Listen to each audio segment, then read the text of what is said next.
2025년 8월 기준으로 정부에 등록된 국제결혼 업체만 421개소. 이렇게 업체가 많다 보니 서로 고객의 눈길을 끌기 위해 각종 특별한 진행 방식이나 광고 문구를 내세우는 경우가 많습니다. 예를 들어 연애, 결혼, 약혼, 여행의 변화, 신부 기숙사 대신 원룸 제공 같은 내용들이 있습니다. 그래서 오늘은 이런 다양한 진행 방식의 변화를 이야기하면서 무엇이 옳고 그런지에 대해 제 생각을 말씀을 드리려고 합니다. 안녕하세요. 평생을 함께할 참 좋은 인연, 참 좋은 국제결혼입니다. 요즘 국제결혼 정말 많은 업체들이 있습니다. 2025년 8월 기준으로 정부에 등록된 국제결혼 업체만 421개소. 여기에 현지 마담들과 무등록 개인 중개자들까지 포함하면 국제결혼 관련 종사자는 1000명 이상으로 추정됩니다. 이렇게 업체가 많다 보니 서로 고객의 눈길을 끌기 위해 각종 특별한 진행 방식이나 광고 문구를 내세우는 경우가 많습니다. 특히 국제결혼에 대한 부정적인 인식이 남아있다 보니 고객의 신뢰를 얻기 위해 새로운 특징을 억지로 만들어내는 경우도 종종 보입니다. 예를 들어 연애, 결혼, 약혼, 여행의 변화, 신부 기숙사 대신 원룸 제공 같은 내용들이 있습니다. 겉보기엔 뭔가 새롭고 특별한 방식 같지만 막상 들여다보면 대부분의 핵심 구조는 기존 방식과 크게 다르지 않습니다. 그래서 오늘은 이런 다양한 진행 방식의 변화를 이야기하면서 무엇이 옳고 그런지에 대해 제 생각을 말씀을 드리려고 합니다. 먼저 국제결혼은 속성결혼이 포함된 약혼식 중심의 진행 방식과 약혼식을 생략하는 연애 방식이 대표적입니다. 초기의 국제결혼은 단체 맞선, 단체 결혼식이 주를 이뤘습니다. 한 번에 여러 명을 만나고 그 자리에서 약혼이 결정되는 경우도 많았죠. 이후에는 1대 다수 맞선, 그리고 1대1 맞선으로 발전했습니다. 지금도 여전히 일부 업체에서는 이런 전통적인 방식을 유지하고 있습니다. 요즘은 대부분 한국에서 몇 명의 신부 후보 프로필을 미리 받아보고 현지에 가서 순차적으로 맞선을 보거나 그보다 한 단계 발전된 형태로 화상 미팅을 통해서 미리 대화한 뒤에 현지에서 직접 만남으로 이어지는 방식이 주류를 이루고 있습니다. 그렇다면 연애 방식은 무엇이 다를까요? 가장 큰 차이는 바로 약혼식을 하지 않는다는 점입니다. 신랑과 신부가 며칠간 함께 데이트를 하며 서로를 알아가고 한국으로 돌아간 뒤 2, 3개월 정도 연락을 이어가며 교제를 지속합니다. 그 후 서로 확신이 들면 전통결혼식으로 바로 이어지는 형태입니다.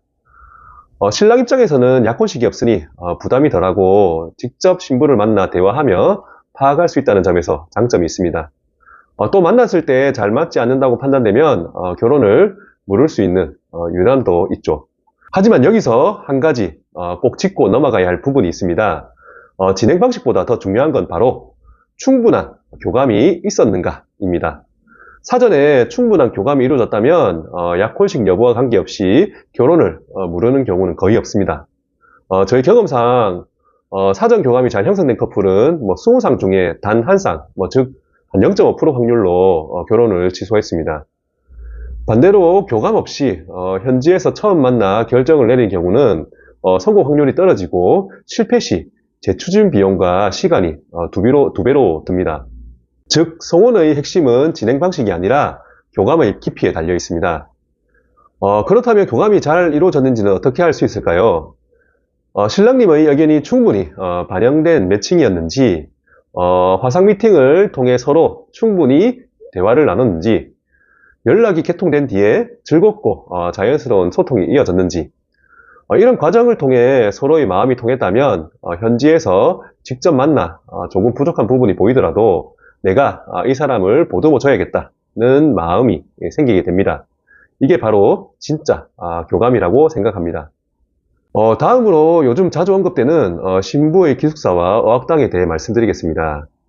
현지에서 여러 지역의 신부들이 한 곳에 모이다 보면 서로 신랑 이야기를 하거나 용돈이나 받았던 선물 등 민감한 이야기를 나누는 경우가 많습니다. 이 과정에서 불필요한 비교나 오해가 생기고 때로는 업체나 신랑에게 말하기 어려운 불만이 쌓이기도 합니다. 또한 현지 기숙사를 여러 업체가 함께 사용하는 경우 다른 업체의 신부와 마주칠 수도 있습니다. 게다가 다른 신부나 사람들과 접촉은 오히려 어학당이 훨씬 많습니다. 결혼 목적이 아닌 학생들과도 접촉할 가능성이 높아 외부 교류를 꺼리거나 조심하시는 신랑님께는 이런 환경이 부담이 될 수도 있습니다.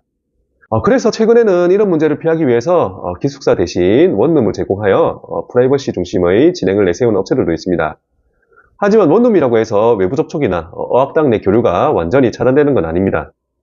제 개인적인 의견으로는 많은 업체가 아닌 소규모 업체를 통해 모인 신부끼리 기숙사 생활을 하며 기숙사로 한국어 선생님을 초빙해서 가외식 수업을 진행하는 방식이 가장 안정적이라고 생각합니다. 결혼이라는 같은 목적을 가진 신부들끼리 함께 생활하며 서로의 경험을 나누고 사회성을 기를 수 있고 결혼한 선배 신부들의 조언을 들으며 자연스럽게 결혼 생활에 대한 준비를 할 수 있기 때문입니다.